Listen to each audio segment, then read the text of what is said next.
ஆயுர்வேதம் ஒரு பொக்கிஷம் நம் ஆயுள் நீட்டக்கும் அற்புதம். டாக்டர் ஸ்ரீவர்மாஸ் முதலமைச்சர் அவர்களால் மக்கள் நல்வாழ்வுத்துறையில் பல்வேறு சிறப்பு திட்டங்கள் தொடர்ச்சியாக செயல்படுத்தப்பட்டு வருகிறது. இந்த அரசு அமைந்ததற்கு பிறகு மக்களை தேடி மருத்துவம், இன்னுயிர் காப்போம் நம்மை காக்கும் 48, இதயம் காப்போம், சிறுநீரக பாதுகாப்பு திட்டம், மக்களை தேடி மருத்துவ ஆய்வக திட்டம், தொழிலாளர்களை தேடி மருத்துவ திட்டம், பாதம் பாதுகாப்போம், நடப்போம் நலம் பெறுவோம், செயற்கை கருத்தரித்தல் மையங்கள் என்று ஏராளமான புதிய சிறப்பு திட்டங்கள் தொடர்ச்சியாக செயல்படுத்தப்பட்டு வருகிறது. அந்த வகையில் கடந்த ஆகஸ்ட் திங்கள் 2ஆம் தேதி மாண்புமிகு முதல்வர் அவர்களால் தொடங்கப்பட்ட ஒரு சிறப்பு சீரிய திட்டம்தான் நலம் காக்கும் ஸ்டாலின் என்கின்ற திட்டம். இந்த திட்டத்தை பொறுத்தவரை தமிழ்நாட்டில் இருக்கிற அனைத்து வட்டாரங்களிலும் வட்டாரத்திற்கு 3 என்கின்ற வகைகளிலும் 10 லட்சத்திற்கும் மேற்பட்ட மக்கள் தொகை கொண்ட மாநகராட்சிகள் 5இல் தலா 4 என்கின்ற வகைகளிலும் 10 லட்சத்திற்கும் குறைவான மக்கள் தொகை கொண்ட 19 மாநகராட்சிகளில் தலா 3 என்கின்ற வகைகளிலும் பெருநகர சென்னை மாநகராட்சியில் 15 என்கின்ற வகையிலும் ஒட்டுமொத்தமாக 1256 முகாம்கள் நடத்தப்படும் என்று மாண்புமிகு முதல்வர் அவர்கள் அறிவித்து அந்த வகையில் இன்றைக்கு 21வது முறையாக நடைபெற்று கொண்டிருக்கிறது. 19 வாரங்களாக ஒவ்வொரு சனிக்கிழமையும் நடைபெற்றது.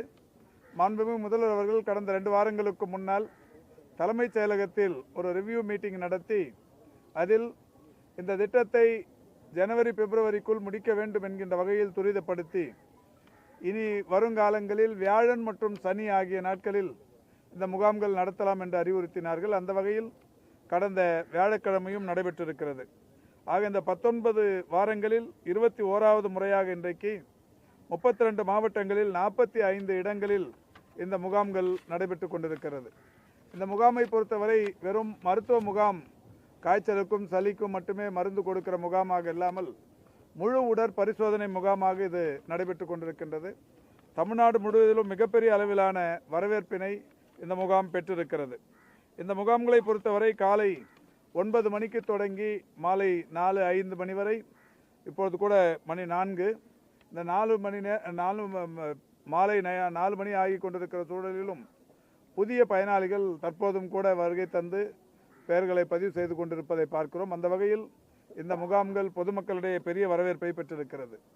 இந்த முகாம்களில் பொது மருத்துவம், குழந்தைகள் நல மருத்துவம், இருதய மருத்துவம், எலும்பியல் மருத்துவம், நரம்பியல் மருத்துவம், தோல் மருத்துவம், மகப்பேறியல் மற்றும் மகளிர் மருத்துவம், கண் மருத்துவம், காது மூக்கு தொண்டை மருத்துவம், இயன்முறை மருத்துவம், பல் மருத்துவம், மனநல மருத்துவம், நுரையீரல் மருத்துவம், நீரிழிவு மருத்துவம், கதிரியக்கவியல் மருத்துவம், பொது அறுவை சிகிச்சை, சித்தா மற்றும் இந்திய முறை மருத்துவம் என்று 17 வகையான மருத்துவ முறைகள் இதில் நடைமுறைப்படுத்தப்படுகிறது.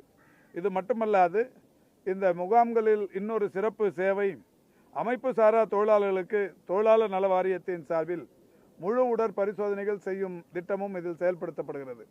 அந்த வகையில் ஒவ்வொரு வாரமும் இன்றைக்கு ஆயிரக்கணக்கான அமைப்பு சாரா தொழிலாளர்கள் தொடர்ந்து கண்டு கொள்ளப்படாமல் விட்டிருந்த ஒரு பிரிவு அது. அந்த அமைப்பு சாரா தொழிலாளர்களும் தங்களுடைய உடல்நலனை பாதுகாக்கின்ற வகையில் மாண்புமிகு முதல்வர் அவருடைய சீரிய ஏற்பாட்டில் அவர்களுக்கும் முழு உடல் பரிசோதனைகள் செய்யப்பட்டு வருகிறது. பொதுவாகவே தனியார் மருத்துவமனைகளில் முழு உடல் பரிசோதனை செய்து கொள்ள வேண்டும் என்றால் ஒரு 15-20 ரூபாய் வரை கூட செலவாகும். அரசு மருத்துவமனைகளிலேயே முழு உடல் பரிசோதனை ஒரு 3000-4000 வரை செலவாகும். ஆனால் இங்கே முழுமையாக முழு உடற் பரிசோதனைகள் இலவசமாக செய்யப்பட்டு அவர்களுக்கான அந்த பாதிப்புகள், குறிப்பாக அவர்கள் உடலில் இருக்கிற நோய் பாதிப்புகள் பற்றிய விவரங்கள் உடனடியாக அவர்களுக்கு தரப்படுகிறது. அதன் மூலம் அவர்கள் தொடர் சிகிச்சையை அளித்துக் கொள்வதற்கும் தொடர்ந்து நலமுடன் இருப்பதற்கும் இந்த முகாம்கள் பெரிய பலனை தந்து கொண்டிருக்கிறது. அது மட்டுமல்லாது மாற்றுத்திறனாளிகளுக்கு இங்கே அரசு அங்கீகார சான்றிதழும் வழங்கப்படுகிறது.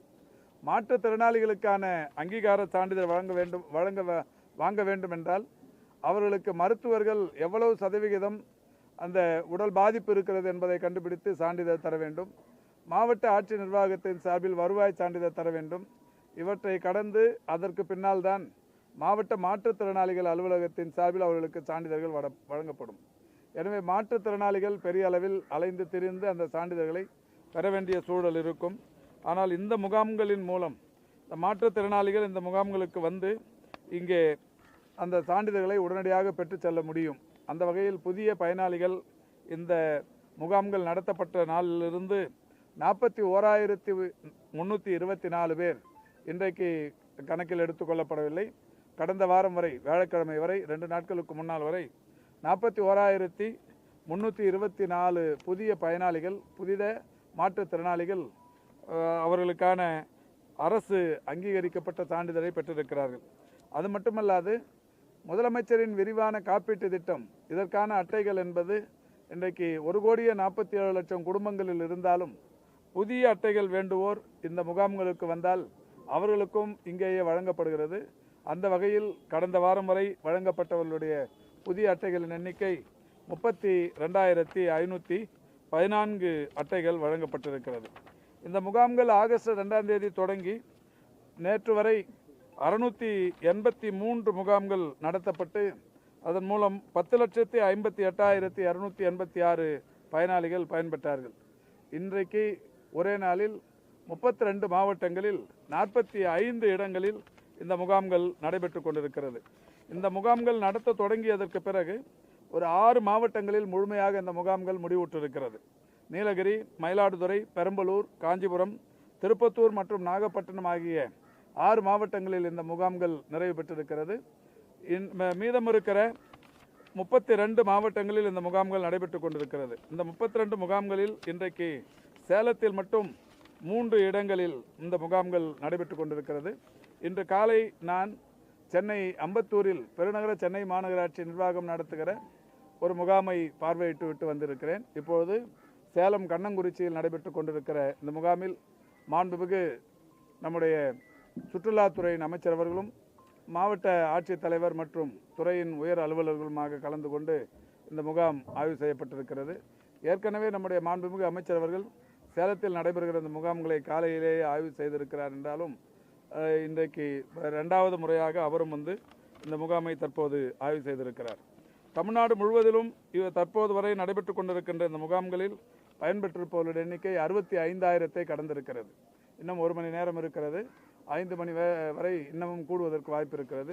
இதுவரை இன்று காலையிலிருந்து 65,000க்கு மேற்பட்டவர்கள் பயன்பெற்றிருக்கிறார்கள். இதன் மூலம் 11,23,000 பேர் தமிழ்நாட்டில் இந்த முகாம்களின் வாயிலாக பயன்பெற்றிருக்கிறார்கள்.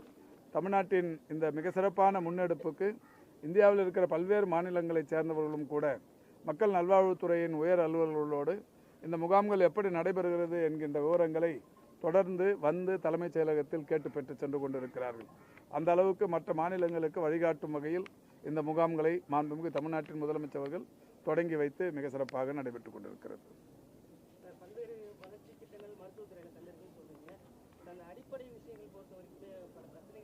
என்ன சொல்லுங்க?